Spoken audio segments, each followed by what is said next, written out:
Assalamualaikum warahmatullahi wabarakatuh.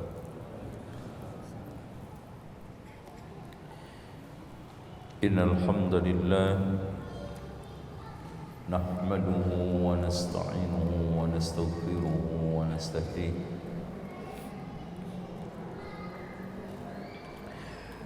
wa na'udzu billahi min shururi anfusina wa sayyiati a'malina. من يهده الله فلا مضل له ومن يضلل فلا هادي له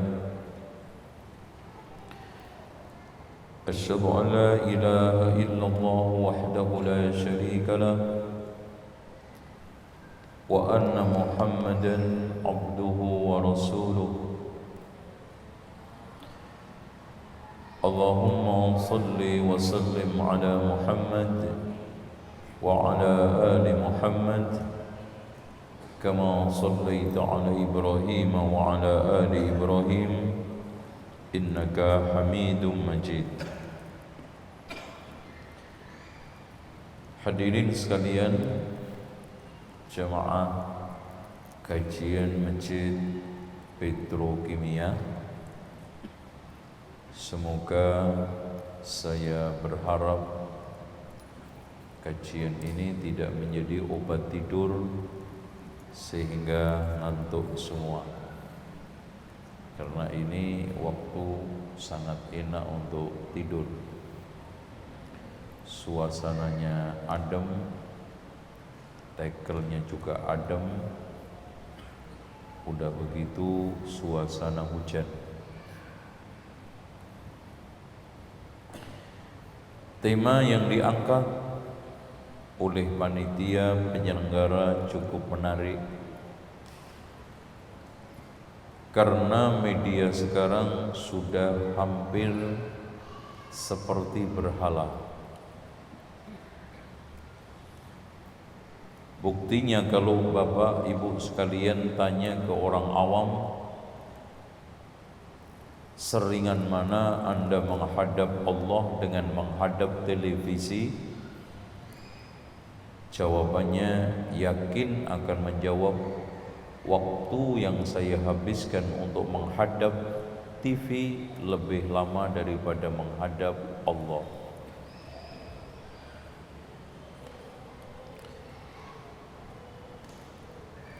Begitu juga jejaring sosial.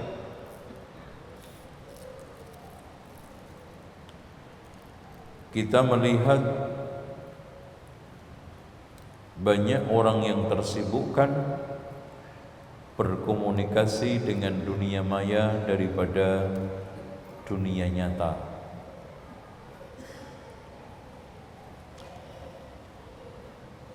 Orang di angkot pun sibuk mengutak-atik HP.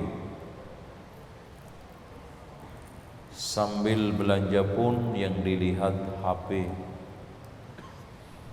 Di masjid pun yang dipelototin HP. Di rumah pun ibu-ibu lebih memperhatikan HP daripada suami. Bahkan disuruh membuat teh, sambil nerima tipun nyuguhin teh ke suami. Sehingga ada di antara ibu-ibu membuat kopi suami rasanya asin karena yang disendok keliru, bukan gula tapi garam, karena sibuk HP. Nah, HP sudah menjadi sumber kejahatan. Bahkan media menjadi terdakwah minimal 14 atau sampai 18 kejahatan. Pertama, media melatih pemuda untuk melakukan kekerasan. Coba bayangkan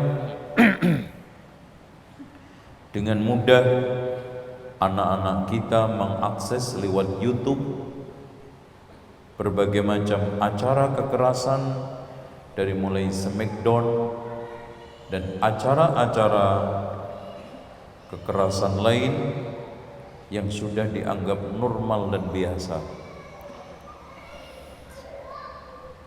Media baik jejaring sosial maupun televisi memotivasi untuk berbuat kekejian dan menyebarkan kenistaan di tengah pemuda. Coba bayangkan hadirin sekalian betapa mudah untuk mengakses film pornografi. Film pornografi ataupun porno aksi. Ya. Bahkan sekarang sudah tidak ada rahasia lagi tubuh wanita di depan anak walaupun dia masih duduk di bangku SD. Kalau dulu SMP aja untuk mengetahui itu harus ngintip susah, minimal orang mandi. Sekarang sudah tidak ada budaya ngintip, nggak diintip aja udah jelas. Karena berkat usaha media. Media melatih para penjahat dengan seni terbaru untuk mencuri, menggeledah rumah, membuka kunci, termasuk melakukan berbagai macam aksi anarkis, kekerasan, pembunuhan. Coba perhatikan berbagai macam kasus kejahatan itu rata-rata belajar dari media. Nggak tahu media belajar dari penjahat atau penjahat belajar dari media. Ini sulit untuk dideteksi, seperti sulitnya pertanyaan ayam dulu apa telur dulu. Tapi hadirin sekalian, kalau kita lihat dari pernyataan penjahat, mereka rata-rata belajar dari media. Contoh, bagaimana ada anak, pernah kejadian ini di Jawa Timur kan, membunuh dengan begitu rapi padahal anaknya baru duduk di bangku sekolah SD. Ternyata setelah dideteksi belajar dari dunia maya. Bahkan ada anak yang dikunci orang tuanya di dalam kamar. Ternyata bisa buka, orang tuanya terkaget-kaget, dikiranya punya ilmu lelimunan. Ternyata dia belajar dari dunia maya, media. Kebetulan kunci itu masih nyangkut di apa itu Pak? Pintu. Dia belajar dari dunia perfilman kejahatan, cara mengambil kunci. Apa yang dia lakukan? Dia cari kertas lembar, dimasukkan ke dalam bawah pintu, dipaskan dengan kunci pintu, kemudian colot, jatuh. Pas jatuhnya di atas kertas ditarik, bisa membukanya. Belajar dari mana? Media. Bahkan kalau antum melihat orang berani mencincang, memutilasi, ternyata kenikatan itu muncul dari inspirasi yang dia dapat dari dunia maya, dari media. Ini kalau sekarang Pak, saya tanya sama antum, kalau dulu orang mau selingkuh membutuhkan waktu 1 bulan, cari temannya sekantor, harus janjian di tengah sawah kalau di Gresik, atau mencari taman yang kosong, itu pun gak kosong-kosong.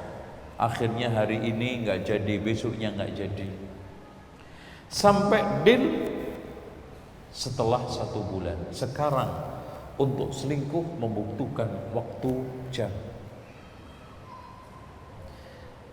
Coba bayangkan hadirin sekalian, maaf, sekarang saya duduk sendirian, ya membawa HP yang jelek. Saya kasih contoh yang HP jelek aja biar antum nggak ngiri. Ya. Sekarang dikiranya orang membaca Al-Quran, senyum sendiri. Habis itu langsung monyong. Jadi ketawa dalam satu waktu, nangis dalam satu waktu, monyong dalam satu waktu, marah dalam satu waktu. Dengan gampangnya janjian dalam hitungan detik, mencari hotelnya, mencari teleponnya, mencari alamatnya. Bahkan kasus perselingkuhan yang masuk ke saya lewat konsultasi 99% karena dunia maya.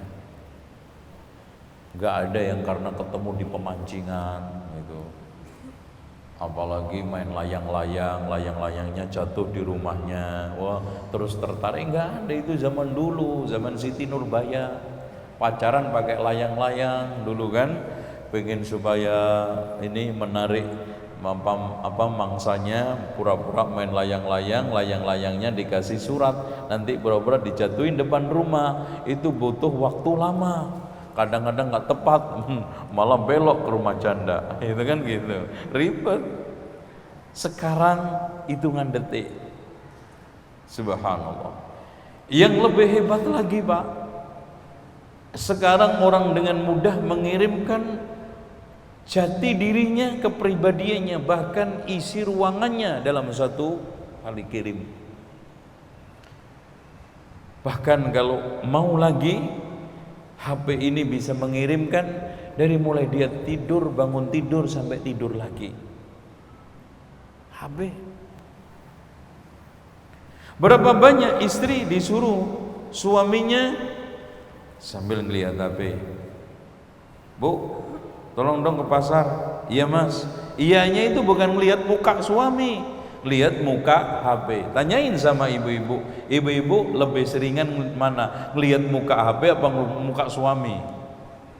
Itu fakta. Makanya sekarang ini khalwah elektroniyah lebih bahaya daripada khalwah jasadiyah sekarang Pak.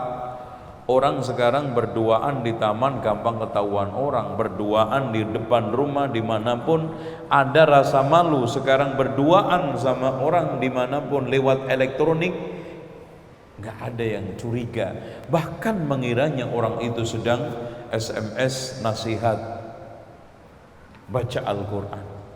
Ini sehingga diri sekalian sekarang kalau kita tanya lagi, Bapak Ibu sekalian, lebih banyak melototin Al-Quran apa YouTube, Uni, kok Uni ya, Mas Google, terus siapa lagi, Twitter, Facebook, itu yang banyak ya. Bahkan sekarang ini sebetulnya kalau kita mau, HP yang Allah ciptakan tadi di dalam muqaddimah lewat tangan-tangan cerdas manusia bermata dua, memang betul bisa kita gunakan untuk mengakses kebaikan. Ceramah ulama seluruh dunia kita bisa dapatkan hitungan menit. Kalau antum dulu pengen melihat Masjidil Haram harus nunggu 1 tahun umroh, itu pun kalau punya duit. Sekarang hitungan detik, tek, wah Masjidil Haram, tek Masjidil Nabawi, Syekh Fauzan, Syekh Fulan, Syekh Abdul Razak, subhanallah. Al-Quran dengan berbagai macam versinya, siap. Kita tidak harus tentang-tenteng sono, kita saku HP, lihat Al-Quran, siap kita baca.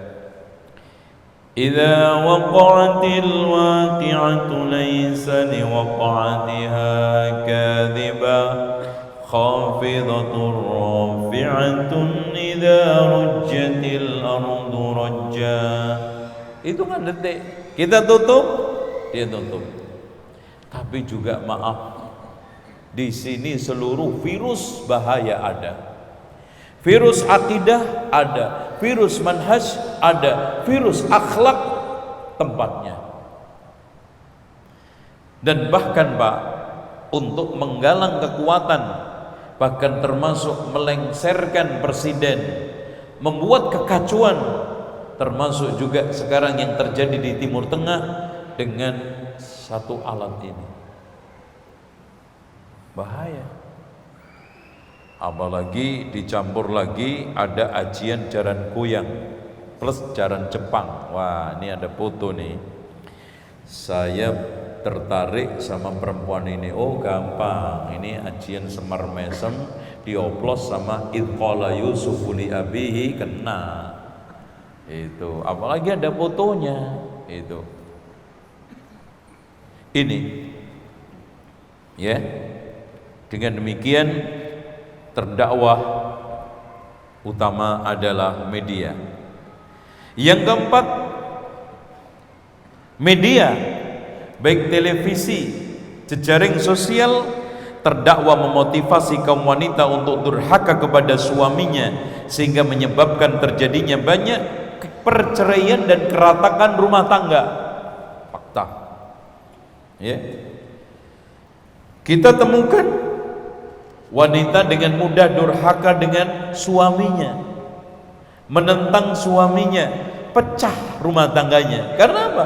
Jejaring sosial, media sosial. Apalagi Masya Allah iseng-iseng ya, yang nongol teman SD dulu, teman SMP dulu. Wassalam udah.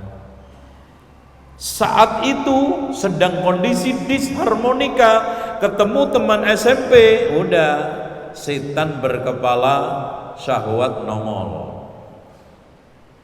Dan saya temukan Pak, saat seperti itu pasti kena.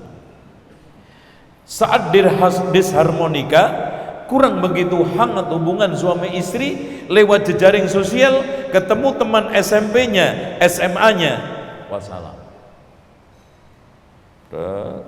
Pelan pasti itu. Kenapa? Rekaman-rekaman lama membuat orang itu sok tampil masih muda. Itu. Sehingga setan menggiring pelan-pelan walaupun umurnya tua, seakan-akan masih SMA. Oh, udah. Dunia lamunan itu yang membuat indah semuanya. Alhasil udah kejebur. Itu.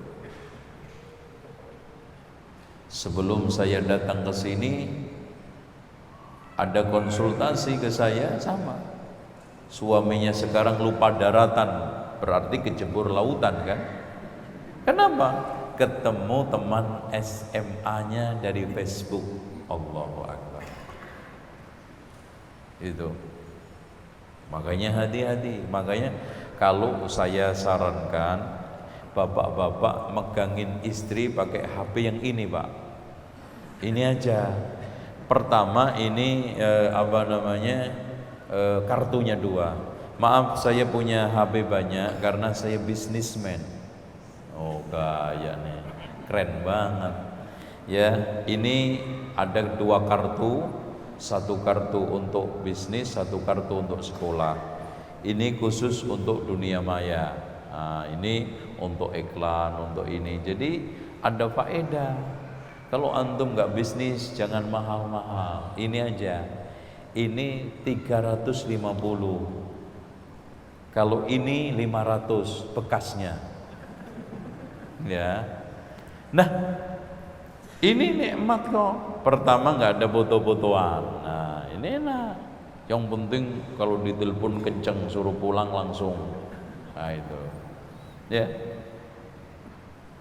Orang punya HP itu fungsinya di antara kita kebanyakan cuma 3 kok Pak. Telepon, SMS, foto-fotoan. Itu. Apalagi orang haji umroh, tiang masjid itu dipotoi ke HP. Itu. Makanya rukun haji yang kelima foto-fotoan. Iya, kalau nggak moto itu nggak sah hajinya. Sampai jam difoto, itu lampu difoto, gitu. Menara difoto. Makanya habis umroh itu 10 agenda fotonya, apalagi haji itu 40 hari. Itu. Nah, sekarang apa nggak menyibukkan? Oleh karena itu hadirin sekalian, kebanyakan sekarang waktu umat Islam terbunuh dan dibunuh oleh musuh Islam. Dan itu memang target Yahudi. Makanya betul yang dikatakan oleh penulis kitab Hadad Din baina jahli abna'ihi wa kaidi a'da'ihi. Agama ini sekarang di antara kebodohan pemeluknya dan tipu muslihat musuhnya. Jadi target wanita, jadi target fashion, buka-bukaan, dandanan, sehingga sekarang sulit wanita diajak untuk pakaian yang syar'i, bahkan dianggapnya aneh karena iklan dunia media. Coba bayangkan Pak, jungkir balik, orang yang memakai pakaian syar'i dituduhnya istrinya Emrozi atau anggota ISIS itu. Sementara orang-orang yang sekarang pakainya telanjang minim dikatakan inilah yang modern, inilah yang sekarang ini gayanya seksi dan maju sesuai dengan perkembangan zaman. Itu aneh. Itu tapi nyata. Coba bayangkan hadirin sekalian, sekarang kalau kita lihat fenomena yang ada, fenomena pakaian yang sekarang didandankan oleh pada wanita muslimah, kita nggak kritiki yang lainnya. Sudah apa yang dikatakan oleh Rasulullah, bahkan lebih, sinfani min ahlin nar lam arahuma qablah, ada dua kelompok penghuni, calon penghuni neraka yang belum pernah aku lihat. Yang pertama, qaumun wa ma'ahum siyatun ka'adnabil baqar yadribuna bihan nas, kaum yang kemana-mana bawa cambuk digunakan mukul orang. Dan yang keduanya adalah nisaun kasiyatun ariyat, perempuan yang pakaian tapi telanjang, tapi mereka dikasih julukan-julukan yang keren.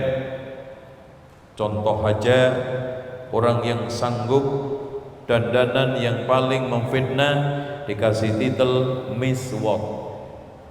Itu miswak.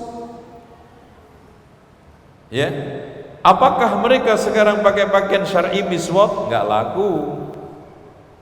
Dan tujuannya apa? Target wanita sekarang menjadi target, muslimah sekarang menjadi target apa? Target penghancuran, target penyesatan, dan target penyimpangan. Buktinya Pak, nggak ada lomba maswot, nggak ada kan? Yang ada miswot. Maswot pemenang Edi Waloyo. Lucu, nggak laku. Ini menunjukkan bahwa apa yang diinginkan oleh mereka, walan tarda angkal yahudu walan nasara hatta tattabi'a millatahum, terwujud sangat fakta di dalam kenyataan ini semuanya. Sekarang Pak, anak-anak kita disuruh untuk ngaji maghrib susah karena tertarik dengan karton, tertarik dengan film, minimal Upin Ipin, dan anak itu lama sekali. Sekarang kita suruh untuk murajaah Al-Quran, dapat surat Tabarok aja itu sudah kayaknya pusing, matanya sepet. Tapi kalau sudah game Pak, itu sampai gempor, nggak habis-habis anak-anak itu. Ini perang. Memang kita terus terang kalah. Perang ini kita kalah. Perang media sanggup menghancurkan akidah, sanggup menghancurkan wala wal bara, sanggup menghancurkan jati diri umat Islam. Sehingga sekarang lihat, umat Islam digiring kayak bebek kemanapun inginnya media. Dan kita paling sulit untuk masuk ke media. Kenapa? Karena Pak, seluruh dunia ini slot media sudah di tangan orang kafir. Slot media sudah di tangan orang-orang non-muslim, ahlul kitab terutama Yahudi. Kita paling punya nyewa bagian kecil. Ya, coba aja bayangkan kalau kita bisa mengolah media itu dengan baik. Ya, Masya Allah. contoh aja sekarang media itu sudah di tangan orang-orang non muslim, tinggal sekarang diplot-plotkan, dijual kepada orang-orang yang punya duit. Ya kalau yang punya duit rata-rata ya bukan orang-orang soleh. Sekarang kita membeli satu slot, satu TV seperti Roja itu kan harus mengeluarkan minimal 80 juta. Nggak tahu sekarang mungkin sudah 120 juta per bulan. Itu untuk bagusnya, itu memang gambarnya terang, itu 200 juta. Memang satelit kita bayar, server itu. Cuma kita ini masih belum terkelola dengan baik. Ya istilah media kita itu kan gambarnya masih 3 lembar. Ya, gede, kecil, bareng-bareng, itu aja. Kalau antum melihat siaran ketika saya menyampaikan Bulughul Maram kan cuma 3 lembar. Gede muka saya, terus kecil sama bareng-bareng gitu, 3 lembar. Itu. Belum terkelola bagaimana kita sekarang membuat materi semacam drama, pragmatis dan yang lainnya. Itu belum terkelola. Ya masih untung, itu pun pengaruhnya sangat dahsyat. Ya. Makanya hadirin sekalian, ini harus terkelola dengan baik supaya tidak menjadi pedang membunuh kita. Selanjutnya, media terdakwah melenyapkan akhlak yang mulia, menyebarkan akhlak yang rendah, dusta, khianat, kefasikan, kesia-siaan. Antum lihat, isinya media sekarang ini adalah dajjal. Ya, menjungkir balikkan fakta adalah bawaannya media, menyebarkan kenistaan. Coba bayangkan Pak, saya tanya sama antum semua, kalau seandainya ada dua pemuda-mudi, kalungnya gir, yang satunya salib, tatonya segede ember, ngomong ke antum, Pak, malam ini boleh nggak Pak saya nyewa kamar zina di kamar Bapak? Wah, antum keluar tanduknya. Tapi antum cuekkan sinetron lewat TV antum, masuk di kamar antum, lakonnya selingkuh, lakonnya zina, antum tenang aja. Bahkan bukan hanya salib masuk ke rumah antum, gereja utuh masuk rumah antum lewat televisi. Iya. Orang Kristen bangga. Kalau sekarang Anda melarang kami masuk ke dalam Mekah Medina, tapi TV saya sudah masuk. Bahkan bukan hanya orangnya, gereja saya bisa masuk Mekah Medina, simbol saya agama masuk Mekah Medina lewat televisi. Makanya sekarang pemerintah Saudi alhamdulillah mulai mengetatin, bahkan semua hotel bintang 5 terutama wajib menyetel Mekah Medina dong. Paling banter di sana ada channel Saudi, selainnya udah di-cut. Itu. Coba bayangkan Pak, di Mekah Madinah ada orang telanjang, kita biarkan ditonton ribuan bahkan jutaan orang dulu. Dan ini fakta. Oleh karena itu hadirin sekalian, media menghilangkan sifat kecemburuan kita. Coba bayangkan hadirin sekalian, di rumah antum sekarang ada orang pacaran, cuek. Di rumah antum sekarang ada orang selingkuh, cuek. Bahkan di rumah antum ada orang-orang bejat, cuek. Dan kadang-kadang hadirin sekalian, film-film sinetron itu sengaja untuk menghancurkan Islam. Contoh, film sinetron yang jilbaban dikesankan orangnya jelek, cerewet, mengkhianat, suka mencuri suami orang. Tuh. Sementara yang nggak jilbaban orangnya baik, bagus, halus, setia dan jaga kehormatan. Akhirnya apa? Muncul image. Tuh Mas, Mbak, jilbaban juga gitu Mbak. Udah deh, nggak usah aneh-aneh, yang biasa-biasa aja, yang nggak jilbaban lebih bagus. Padahal itu film yang dibikin. Saya juga bisa bikin, kalau film kan ada orang yang mengesankan kalau punya anak banyak itu jelek, kalau punya anak sedikit itu baik.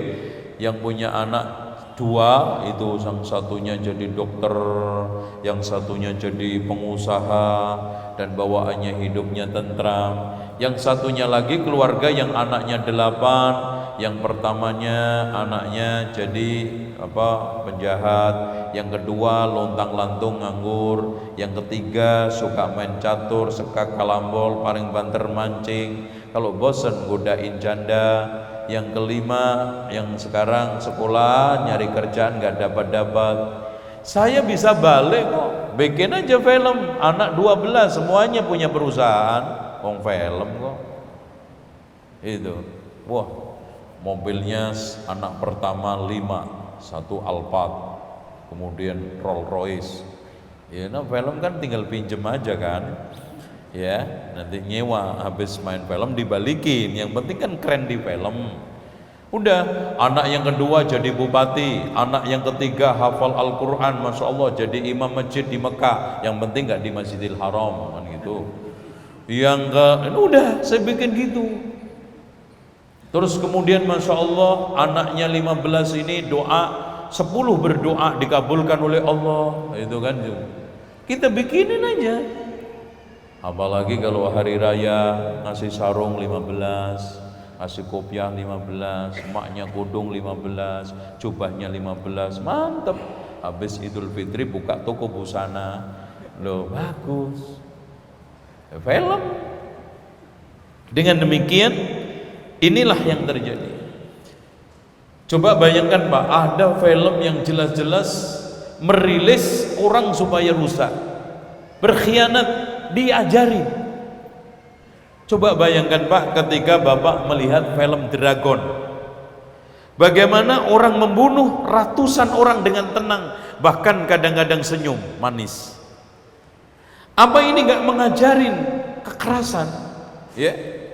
Menembak gitu. Bahkan habis nembak minum kopi, ngerokok. Ini membuat sekarang kenapa dengan mudah, tanpa resiko, tanpa gamang, tanpa merasa bersalah membunuh orang, diajari oleh media. Selanjutnya media mengajari kita semua untuk mengingkari nilai-nilai dan tradisi Islam serta menggambarkan dengan image yang terbelakang. Coba Pak bayangkan, semua film kalau sudah orang jenggotan pasti tokoh kekerasan, kalau enggak penjahat. Antum lihat aja, ada orang yang jenggotan soleh di film, jarang sekali kalau enggak namanya soleh. Yang lain itu kalau enggak jadi tokoh teroris, pembajak pesawat, atau menjadi bandar morfin, atau menjadi backing penistaan, jadi backingnya pelacuran, jenggot. Tuh seperti itu, memang sengaja. Bahkan hadirin sekalian, Hollywood sanggup mengeluarkan film jumlahnya hampir 900 untuk menistakan Islam. Contoh aja di film nasional itu kan ada, biasanya yang paling banyak adalah film mistik.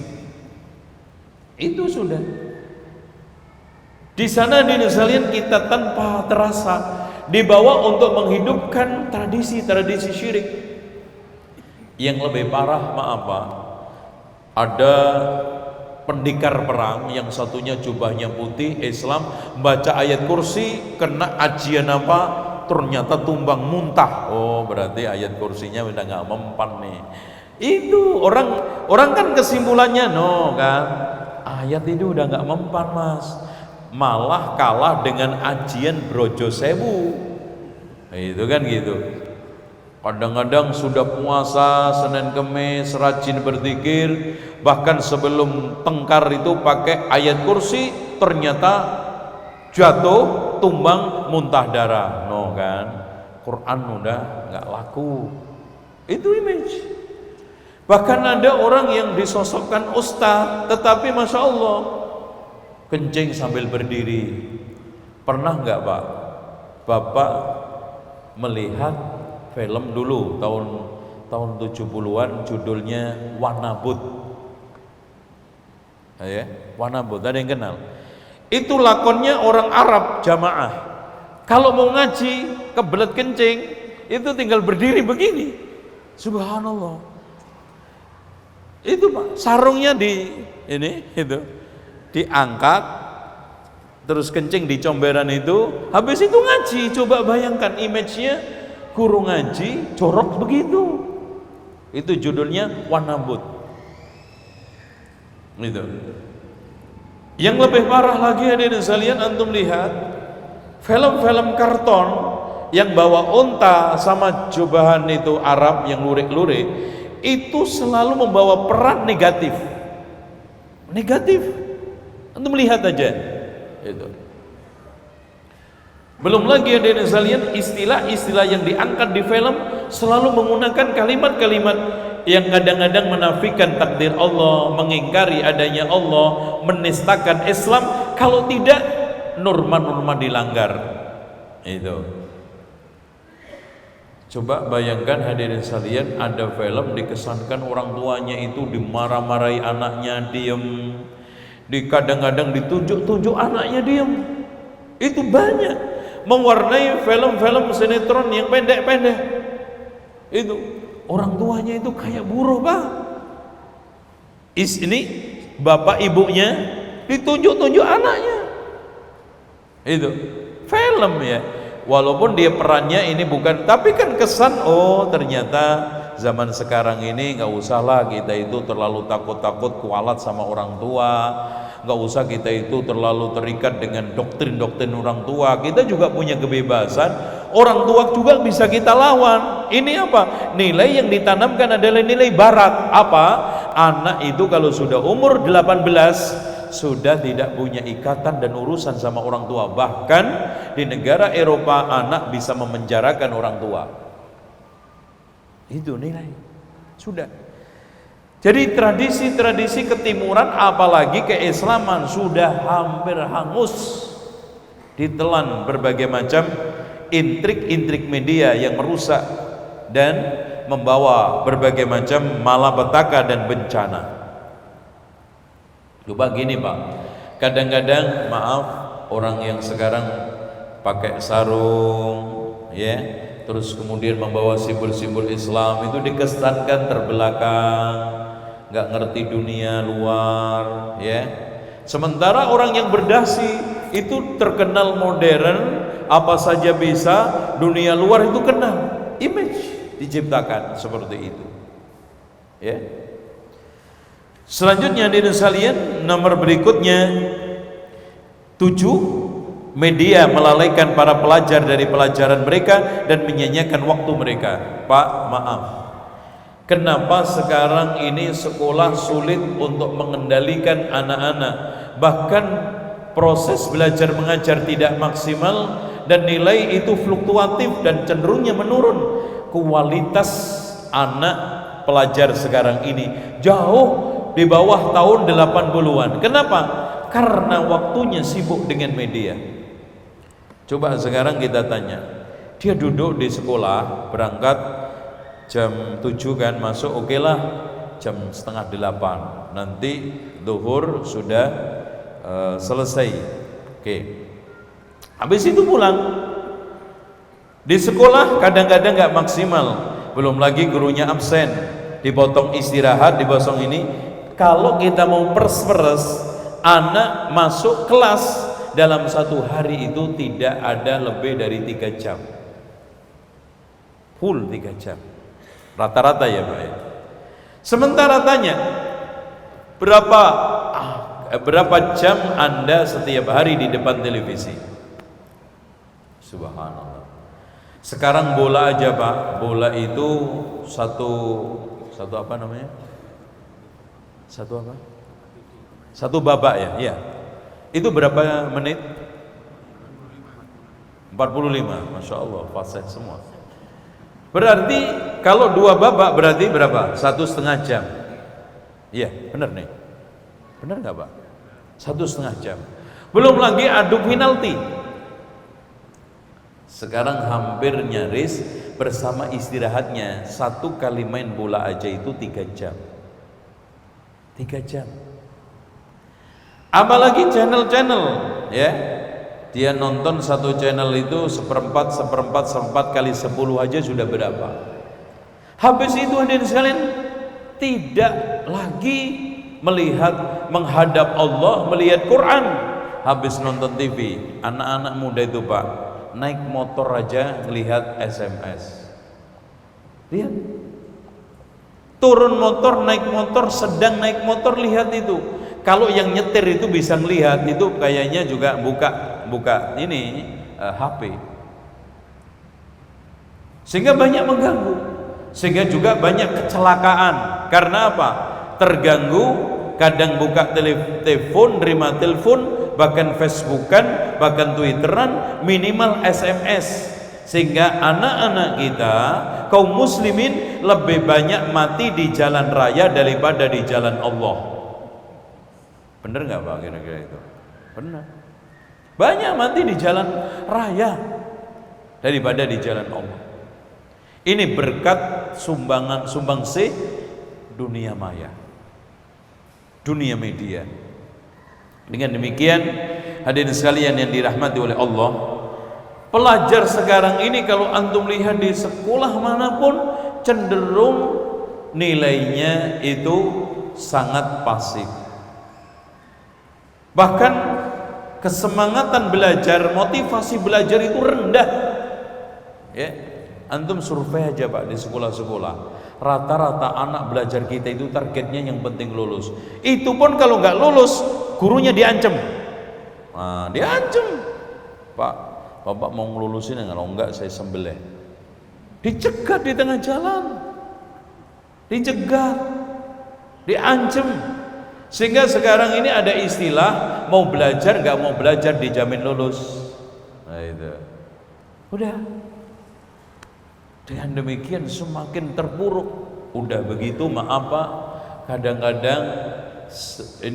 kadang-kadang di antara mereka belajarnya pun ada yang sambil pacaran, ada yang hamil, ada yang ini semakin hancur. Itu semuanya siapa yang ngajari? Tidak lain adalah media. Sehingga kita sekarang mendapatkan pelajar yang berkualitas sulit. Kecuali memang sekarang orang tuanya kontrol dengan baik. Disekolahkan di sekolah yang favorit, dikontrol baru. Kalau enggak, masya Allah lewat. Anehnya Pak, kecenderungannya sekarang ini Yahudi itu sudah nggak tertarik dengan dunia maya itu, dipakai sekedar aja. Bahkan yang dipakai untuk alat-alat strategi itu. Coba bayangkan hadirin sekalian, kita masuk ke Palestina, ke Kudus, itu nggak mungkin kita itu nggak dikenali per detik. Langkah kita itu semua kamera, semua komputerisasi. Nggak ada yang nggak komputerisasi. Kita masuk sekarang ke imigrasi yang masya Allah nampak gedungnya jelek, itu alatnya canggihnya setengah mati. Kita ngomong aja itu bisik-bisik denger, canggih. Televisi mereka manfaatkan untuk hal-hal yang bagus, positif. Bahkan ketika saya ke Jerman itu masya Allah dimanfaatkan untuk bagaimana sekarang ini memamerkan hasil teknologinya, dari mulai mobilnya, pesawatnya. Kalau di Indonesia Pak, TV sudah hebat, dibuat untuk siaran nangkep tuyul. Hebat. Indonesia itu sudah melompat jauh. Sampai televisi ini sudah tidak ada gunanya di dalam alam manusia. Itu. Udah ada gunanya. Kalau di Jerman, di Jepang masih manfaat untuk alam manusia, di kita masih melompat jauh, sudah nggak manfaat. Sehingga apa? Udah dibuat untuk nyuting, tuyul, buru, hantu. Itu. Coba hadirin sekalian, berapa listrik watt, ribu watt yang dihabiskan. Belum lagi resiko kesehatan, belum lagi sekarang potensi waktu yang tersia-sia. Coba kalau digunakan seperti ketika saya ke China itu Pak, ada channel khusus. Jadi Cina itu punya channel-channel, ada channel khusus wirausaha. Setiap hari yang disetel itu adalah bagaimana wirausaha yang dilakukan oleh rakyat China yang dikelola dengan baik oleh pemerintah, dari mulai usaha home industry sampai pertanian, peternakan, melihara bebek. Coba di sana itu nggak ada sungai yang nganggur. Kalau tidak dibuat untuk transportasi jalan-jalan yang memang tak termanfaatkan, dikapling-kapling, dikasihkan ke rakyat, suruh memelihara bebek. Itu sono bagus. Ada lagi channel untuk merilis kejahatan, makanya kejahatan itu terpantau per 5 menit. Itu langsung. Dan hadirin sekalian, wartawan kerjasama dengan polisi itu sangat cepat, sehingga di sana kalau ada kejahatan hitungannya per 5 menit harus ketangkep. Nah, itu. Kalau di sini 5 hari baru ketahuan. Pak, di sini katanya ada maling. Iya Pak, malingnya udah ke Palembang. Itu. Di sana kenapa?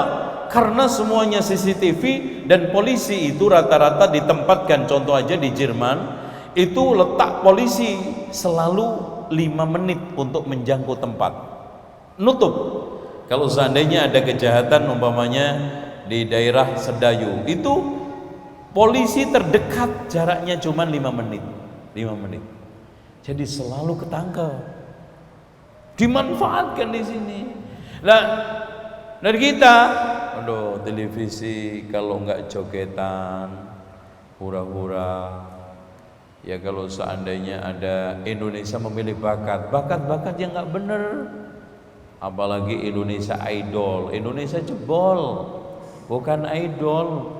Indonesia dijamin jebol, akhlaknya terdegradasi, terjadi hadirin sekalian pelunturan akhlak di kalangan anak-anak remaja. Selanjutnya hadirin sekalian, berikutnya nomor 8, media membahayakan kesehatan. Jelas Pak, kita awali dari televisi dulu. Televisi itu dalam 1 jamnya menyajikan kurang lebih 800 kali tayang. Celap itu. Dan itu minimal dalam 1 tayang itu membawa sekian puluh warna, dan itu otomatis merusak pandangan. Coba kalau TV berwarna itu sekali tayang itu kan warnanya itu semua, kalau taman, kalau cat, kalau ini itu enggak kurang dari 20 warna. Itu. Dan kalau ada perusahaan televisi yang mengatakan bahwa ini adalah televisi yang sudah diset minim radiasi, ya, radikal bebas macam-macam, itu semuanya adalah bohong, nggak ada Pak. Sehingga banyak di Jepang sudah ditemukan anak-anak idiot hasil tayangan televisi. Apalagi sekarang contoh aja kita anak-anak main game, gamenya itu game track atau sport atau mungkin tembak-tembakan, itu harus mengikuti sepaneng tegang. Akhirnya apa? Saraf anak-anak yang masih lentur itu bisa dol. Nah, di situ bermasalah kesehatan.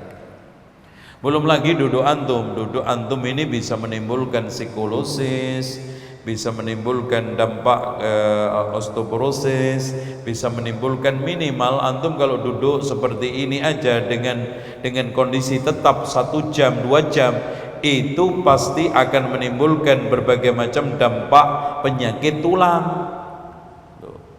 Belum lagi peredaran darah yang tidak normal, belum lagi sekarang ini kolesterol yang menumpuk, udah rusak. Bahkan sekarang hadirin sekalian, subhanallah, orang dibikin mudah sekali untuk menikmati televisi. Pak, ini nanti 5 tahun lagi lah, 10 tahun TV itu sudah nggak pakai remote, pakai kedip. Nah, itu jadi antum tinggal kedip, itu muncul TV. Mau apa? Kedip. Udah, subhanallah. Loh sekarang HP aja sudah tinggal pakai kedip kok. Antum kalau pelototin terus nggak mati-mati. Kalau antum tidur baru mati. Ini udah diuji. Ini teknologi semakin canggih. Jadi nanti juga ada TV tinggal gini. Udah. Gitu udah, Masya Allah. Itu kayak pakai ilmu samber nyowo itu udah. Pak, bapak pakai ilmu apa? Gitu. Giniin Pak, televisi udah pindah channel itu. Semakin mudah. Dari situ hadirin sekalian, orang semakin betah di depan televisi. Orang semakin betah di depan dunia maya. Orang semakin betah menikmati internet. Apalagi menu-menu internet apa saja ada. Itu kalau kita banding televisi itu Pak, belum tidak ada apa-apanya karena menunya terbatas. Dan ini kalau dunia maya antum cari apa aja ada. Pokoknya tidak ada orang yang paling dermawan kecuali dua, YouTube sama Mas Google. Antum mintai apa aja sanggup. Mas Google, saya mau cari resep masak gulai. Langsung Mas Google ngasih resep. Mas Google, saya ingin membersihkan rumah lebih efektif, langsung. Antum tanyain apa aja, termasuk antum tanyain tempat pemandian, tempat pijat, tempat ini, tempat, semuanya dijawab. Sama yang kedua, YouTube. Kalau antum nanya sama Yuni masih pelit, YouTube dermawan. Itu bahayanya hadirin sekalian, maaf, orang lebih tertarik pada yang syahwat daripada yang menghidupkan akal. Maaf, sekarang orang diajak ngaji satu setengah jam, sambatnya apa? Waduh, lama banget. Tapi nonton bola 2 jam, ya cepet banget, cepet. Apalagi penalti Pak, kalau bisa bola nggak masuk-masuk. Gimana kalau nggak masuk-masuk coba? Itu nggak selesai, capek juga nanti promotornya kan gitu. Ya cepat masuk. Harusnya tadi nggak masuk duluan, biar ini ngatur, itu kan. Sementara diajak untuk ngaji, baca Quran, mendekatkan diri kepada Allah, zikir pagi sore itu Pak, nggak ada 15 menit loh, jarang nyangkut. Tapi kalau sinetron semuanya rutin, wah itu ngeblank sekali aja udah, wah gimana nih, sinetron saya serinya hilang satu lagi, seru lagi, ngomel-ngomel. Itu. Ini fakta. Dengan demikian hadirin sekalian, sekarang ini akibat daripada media, umat Islam harus membayar triliunan rupiah untuk biaya kesehatan dari akibat itu. Sementara pemilik media nggak mau tahu. Pernah Orun Bapak disumbang? Nggak pernah. Mereka mengumpulkan ini uang miliaran, triliunan dari perusahaan televisinya, dari dunia mayanya, dari jualan alat-alatnya. Mereka tidak pernah tanggung jawab terhadap itu semuanya. Itu nggak tanggung jawab. Ya, Pak, maaf. Kalau sekarang antum melihat TV di atas jam 10, iklan yang menonjol apa? Yang iklan yang menonjol apa Pak? Kok nggak ada yang jawab? Nggak ada yang nonton, alhamdulillah. Ngintip iya. Yang paling menonjol isinya apa? Pesan-pesan tentang rokok. Dikesankan kalau sudah iklannya rokok itu gagah. Coba dulu ada iklan Pak, yang akhirnya yang menjadi bintang iklan itu kena penyakit kanker.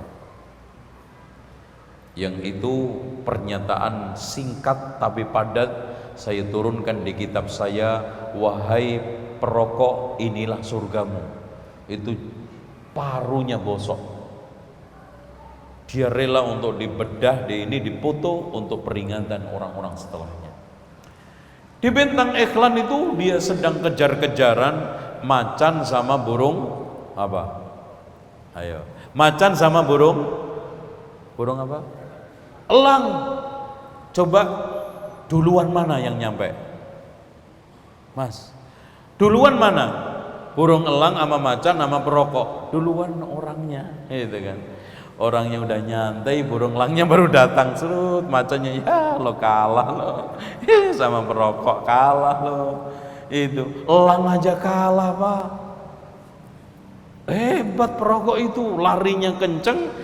Macan kalah, elang kalah. Nah, iklan. Apalagi yang mendayung itu, wah, kuat seger semuanya. Ngelompat aja itu kadang gedung dari gedung ke gedung bisa. Yang hebat lagi, masya Allah terjun. Yang hebat lagi, masya Allah bisa membawa mobil aja ke gunung. Itu kan hebat, Pak. Test drive aja itu perusahaan manapun nggak bisa bawa mobil ke gunung. Ini perokok bisa, hebat kan? Itu. Dan kesannya itu selalu bagus. Nggak ada lo, nggak rame, ya. Malu-malu tapi mau, ya kan? Itu iklan-iklan, masya Allah, ya. Ada yang lagi ini apa ya? Iklan-iklan yang menjurus kepada pornografi, iklan-iklan distorsi apa namanya akhlak. Ini semuanya hadirin sekalian merusak. Akhirnya orang terkesan bahwa di mana hal-hal yang sudah dinyatakan oleh kesehatan itu rusak, oleh dokter itu berbahaya, dianggap lumrah, hancur. Selanjutnya di sekalian 9 upaya menghancurkan ekonomi umat melalui 3 sarana yang akan kita jelaskan nanti. Ini ya. Hadirin sekalian, upaya penghancuran itu bukan hanya 3 sarana.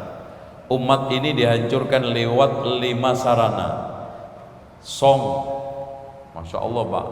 Sekarang antum coba hitung kekayaan umat untuk membeli itu berapa. Terus kemudian yang keduanya adalah sinema. Yang ketiganya adalah seks. Yang keempatnya apa? Spot. Yang kelimanya apa? Apa, Pak? Loh, kok nggak ada? Ini hancur. Dan anehnya hadirin sekalian, ini semua mengatasnamakan seni, mengatasnamakan kemajuan. Dan anehnya negara kita itu menjadi negara yang apa ya, sebagai puangan barang elektronik. Kita tidak membuat sama sekali, ya. Selanjutnya hadirin sekalian, mencemari akidah dan tauhid anak. Coba aja sekarang bagaimana anak begitu tertarik dengan kantong ajaib, ya. Sudah ada lagi apa namanya, sekelompok pengembara di hutan kemudian ditolong oleh dewanya di hutan tersebut, ya. Sehingga sekalian di sini akidah terkelupas, ya. Dari mulai sekarang ini kantong ajaib, dari mulai sekarang ini macam-macam tayangan-tayangan yang mendistorsi akidah lewat film, karton, animasi, semuanya tanpa sadar anak kita tidak percaya sama Allah, mengingkari surga, mengingkari kiamat. Bahkan ada film, maaf Mas, dikesankan bahwa mati itu adalah damai dan kematian adalah sumber kedamaian, sehingga banyak anak-anak yang bunuh diri dari setelah melihat film tersebut. Karena setelah mati itu begini dikesankan ya, bahwa mati itu adalah damai indah. Sementara pandangan kita di sana adalah ada azab, ada nikmat, dan itu ditentukan oleh amal kita. Kalau soleh nikmat, kalau toleh itu azab. Selanjutnya membunuh ghirah, kecemburuan laki-laki terhadap istri mereka mahram. Coba bayangkan Pak, sekarang lihat tayangan-tayangan film. Dengan mudahnya orang memeluk istri orang, cipika-cipiki istri orang, perempuan orang lain, dan itu sudah dianggap biasa. Bahkan kalau apa namanya, lihat sekarang ini, coba bayangkan Pak, kalau ada film ranjang, main ranjang, Apakah suaminya itu suami benar, istrinya istri benar? Enggak. Istri sementara di film, suami sementara di film. Itu bukankah ini menghilangkan kecemburuan yang punya istri, yang punya suami? Bahkan itu dianggap adalah seni, dan itu adalah karya, dan itu kerjaan. Mas, ini kerjaan aja. Ini jangan cemburu, jangan sakit hati. Saya hanya bekerja nyari uang, dicium orang lain. Alasannya seni, alasannya kreasi. Sekarang rangkulan pelukan sama orang, alasannya seni, alasannya kreasi. Coba. Itu. Bahkan hadirin sekalian, ada adegan yang lebih seru lagi, suaminya istri orang digendong di film kan. Kalau tampilannya suami istri kan kadang-kadang digendong, dipeluk. Yang lebih payah lagi kadang-kadang akad nikah. Padahal kata Rasulullah SAW, salah satun jidduhunna jiddun wa hazluhunna jiddun. Ada 3 perkara seriusnya serius, guraunya serius. Apa? Nikah, cerai, rujuk. Jadi dibuat main-mainan. Kadang-kadang saya nikahkan Anda dengan bulan-bulan. Nah, itu kalau benar-benar yang nikahkan bapaknya jadi itu, walaupun main film. Ini yang terjadi. Selanjutnya melemahkan akidah wala wal bara. Pak, lihat sekarang loyalitas kita sudah tidak ada lagi. Bahkan kita kadang-kadang mencintai orang yang harus kita benci, membenci orang yang harus kita cintai. Terbalik-balik.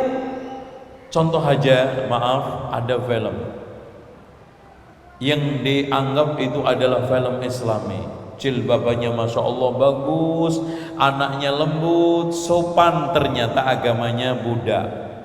Coba bayangkan Pak, orang sangat tertarik. Wah, inilah figur saya, inilah panutan saya, ini cocok buat saya. Ternyata Buddha. Sementara dalam satu sisi ada yang perempuan tukang selingkuh, tukang godain suami orang, muslimah. Coba jongkir balik. Muslimah memerankan, wong peran itu tergantung pilihan sutradara kok. Kamu jadi ini, kamu jadi ini, kamu jadi ini. Bahkan Pak, Bapak kalau melihat film Umar Mukhtar yang asli dibikin oleh orang barat, siapa Pak pelakunya Umar Mukhtar? Kalau Bapak melihat sosok Umar Mukhtar di film itu Pak, tertegun. Bagaimana dia tenangnya, antengnya, wibawanya, anggunnya, sholatnya. Sholat itu bisa nampilkan khusyuk banget di dalam film itu. Ternyata Kristen. Itu tertipu kan kita. Itu lihat aja film Umar Mukhtar yang versi barat, ada 2 versi. Contoh aja film Risalah, film yang menjelaskan tentang sejarah Nabi. Yang versi barat yang jadi lakon Hamzah siapa? Non muslim, yang gagah berani, yang begitu hebat, yang begitu tegar, yang begitu tegap. Dan ketika bicara itu Masya Allah, seakan-akan pahlawan Islam menjadi panutan kita. Ternyata film yang memerankan orang non muslim. Kocar kacir. Sekarang tanya sama anak-anak muda, figur Anda apakah Abu Bakar, apakah sekarang ini Ronaldo, Dinho, ya? Pasti kalau ditanya lebih hafalan Dinho, lebih hafalan Ronaldo daripada Abu Bakar, Umar, Utsman. Sudah, wala wal bara hancur di tanah kita. Pak, sekarang ibu-ibu aja nggak usah jauh-jauh. Kalau ada ustadz datang, kadang-kadang pura-pura nggak tahu kalau ada ustadz. Tapi kalau ada bintang film datang, waduh disiapin itu roknya yang mau didandatangani. Iya, ibu-ibu itu kalau ada mau bintang film syuting itu nggak masak, bahkan pamit sama suaminya, Mas hari ini beli aja ya. Lo mau kemana? Nih ada acara sama teman-teman. Acara apa? Udah deh, nggak usah tahu lo dunia perempuan. Hebat nih, nggak usah tahu dunia perempuan katanya. Itu udah mas mancing aja, nggak usah sok tahu dunia perempuan. Ternyata nunggu artis yang mau syuting di daerahnya, itu roknya yang pakai tanda tangan udah disiapin. Nih tanda tangan di sini, itu yang satunya sini. Itu Sudah. Walaupun baru. Nggak peduli Pak, apakah bintang film yang dikagumin itu muslim atau non muslim, nggak ada. Yang penting inilah idola saya, inilah figur saya, inilah orang hebat saya. Bahkan kalau kita tanya kepada mereka, bagaimana pendapat Anda tentang Nabi Muhammad? Jawabannya membingungkan. Bagaimana sekarang sikap Anda terhadap istri-istri Rasulullah? Jawabannya sangat tidak jelas. Tapi kalau ditanya, bagaimana sekarang Anda kalau kedatangan bintang film ini itu? Wah, ini Pak, pokoknya sampai Pak maaf, saking kangennya, saking memfigurkannya, ada artis dari luar negeri Eropa yang jelas bentuknya aja nggak karu-karuan, apalagi akidahnya, ketemu tok bisa foto, ambek nangis. Saya pernah ke Ancol, ya. Di sana ada ketemuan sama salah satu teman saya dari Saudi, sama bawa anak-anak. Coba untuk mendatangin konser dari pintu ke tempat sana itu 1,5 kilo jalan hujan. Ikhlas wal istiqomah, ikhlas. Coba disuruh jalan untuk ngaji, bahkan hadirin sekalian, masjid samping rumahnya jaraknya cuma 5 meter, 10 meter nggak pernah datang. Kajian di rumahnya ada ustadz nggak pernah datang. Tapi masya Allah, gedung film yang jaraknya 10 kilo sampai konser yang jaraknya berkilo-kilo, sampai bahkan Pak, hujan sambil berdiri. Kalau beli minum aja satu botol ini berapa? Bisa 3.000. Di sini gratis. Itu gratis nggak nih Pak? Alhamdulillah, masya Allah. Ini saya kadang-kadang nggak habis pikir Pak. Ada orang cuman melihat layar tancap sambil berdiri di gang rumah itu sambil banjir. Itu bisa khatam. Padahal capek kalau dihitung-hitung berjam-jam. Itu pun hujan belum resikonya masuk angin. Kalau lapar minimal beli nasi goreng itu 15-20 ribu. Ngaji duduknya di rumah Allah, nikmat, indah, dikasih kue gratis, snack gratis, habis ngaji dikasih makan besar, masya Allah. Habis ini nanti kan dikasih bungkusan nasi, alhamdulillah. Itu gimana Pak? Ini kayaknya panitianya deg-degan. Ini Ustadz ngadangan, ini kita nggak siap ini ya. Ya, intinya masya Allah nikmat, nggak ada. Subhanallah, tidak ada majelis paling terhormat. Coba bayangkan, majtama'a qaumun fi baitin min buyutillah yatluna kitaballah wa yatadarusuna fima bainahum illa nazalat alaihimus sakinah wa ghasyiyatuhum rahmah wa haffat bihimul malaikah. Tidaklah ada sekelompok kaum yang ngumpul di rumah di antara rumah Allah, mengaji dan mengkaji kitab Allah, melainkan turun ketenangan, diselimutin malaikat, diselimutin rahmat, dikelilingin malaikat. Subhanallah, yang kita tidak mungkin kita temukan di konser manapun. Tapi itulah, subhanallah Pak, kalau Bapak lihat acara konser, entah itu dangdut, entah itu campur sari, entah itu konser apalagi rock, yang datang 90% kakek nenek atau muda-mudi. Gak mungkin kakek-kakek keinjek mati, muda-mudi. Dan itu Pak rata-rata muslim. Makanya di sini kita harus berpikir Pak, kita tidak hanya bisa menyalahkan mereka, memang di situ semuanya karena kejahilan dan dia jauh dari dinul Islam, pengajaran yang benar, ditambah lagi muda yang dikuasain syahwat, harus kejebur di dalam lingkungan-lingkungan dan tempat-tempat yang seperti itu. Bagaimana kiat kita untuk menyelamatkan mereka? Ada nggak usaha kita? Maaf, kajian kita ini masih kajian konvensional, kalau nggak dikatakan tradisional. Apa itu? Hanya melulu yang ngundang yang sudah biasa ngaji, kajiannya pun rutin, saking rutinnya monoton. Terus kemudian mencoba untuk melebarkan dakwah, kadang-kadang di samping malas banyak yang ngerecokin. Padahal yang butuh hidayah itu kan bukan kita aja. Bahkan ketika Rasulullah ditanya oleh Zainab, "Ya Rasulullah, anuhlak wa fina salihun?" Mungkin gak kita dihancurkan oleh Allah sementara banyak orang yang soleh? Na'am idza kasural khabas. Iya, kalau kejahatan merajalela. Kenapa? Banyak orang yang soleh baik, tapi tidak ada yang muslih memperbaiki. Makanya kita sekarang butuh soleh yang muslih, yang mampu memperbaiki.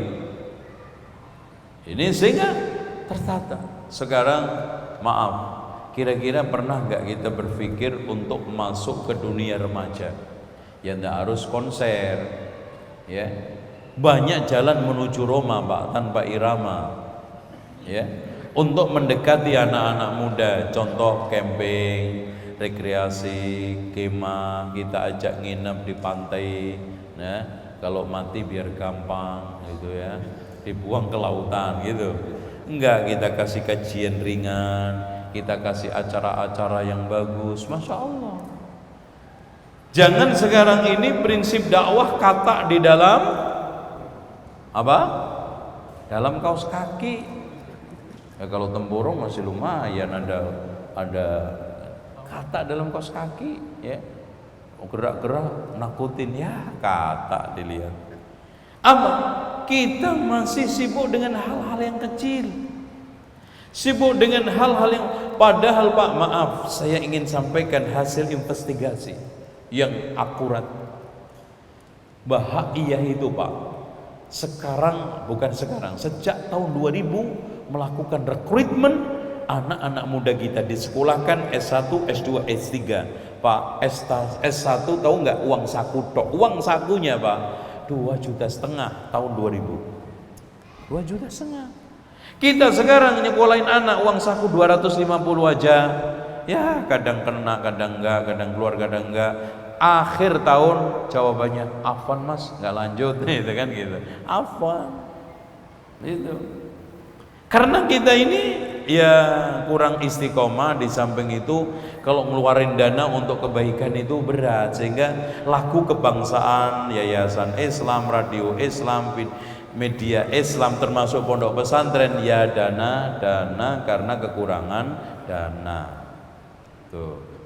Ya coba aja antum lihat, kalau kotak masjid antum buka Jumatan, rata-rata yang banyak gambar pedang Patimura sama Imam Bonjol.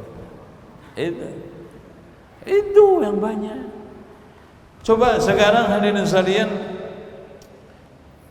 maaf, kalau antum lihat ahlul kitab Nasrani, Pak, nggak ada penduduknya aja bisa membangun gereja terbesar di Surabaya, terbesar di Asia Tenggara. Karena memang mereka itu hebat, berani ngeluarin dana. Kita itu kadang-kadang ngeles, Pak. Saya itu kalau banyak nggak ikhlas, Pak. Jadi kalau sedikit baru ikhlas, Pak. Pak, masjid itu butuh duit, nggak butuh ikhlas. Itu kan, bener kan? Nah, Bapak butuh ikhlas, nggak butuh duit. Jadi ini gini balik, masjid butuh ikhlas, orangnya butuh duit. Nah, nggak jadi. Dan saya itu hitung-hitung kasar.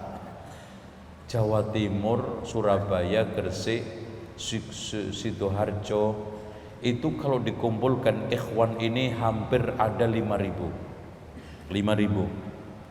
Ya bisa dilihat ketika Syekh Abdul Razak kesini kan, 5.000. Di Jakarta itu sampai 125.000. Coba kalau per bulan ngeluarin 1.000 aja, 1.000 kali 5 berapa, Pak? 5.000 berapa?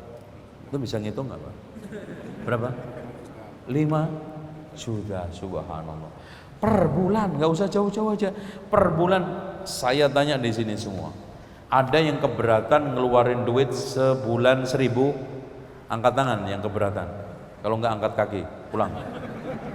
Saya yakin nggak ada yang keberatan. Saya yakin, Pak. Bahkan sering kita dapetin di rumah kita uang 1.000 keleleran. Coba kita sekarang mulai berbicara serius, strategis, sistematik, nggak usah masif. Kita sekarang ngumpulin uang untuk kepentingan dakwah yang sekupnya itu luas, termasuk juga media kita ini semuanya. Ikhwan seluruh Surabaya kita mintai per bulan 1.000. Kira-kira ada yang keberatan ya? Subhanallah, yakin nggak ada Pak? Cuman tadi kita itu kalau bicara keumatan itu individual, cenderung nggak istiqomah, gampang males, anget-anget apa? Jangan tai ayam ya, nah, ini nggak bagus. Anget-anget apa? Anget-anget? Ya, bubur ayam itu kan. Giliran adem nggak enak. Nah, itu contoh bagus ini, anget-anget bubur ayam. Itu nggak ada istiqomah. Padahal kalau sekarang nggak usah jauh-jauh, kita dirikan yang serius. BMT. BMT apa? Repotnya kadang-kadang buat maling. Itu T-nya apa Pak? Itu yang repot.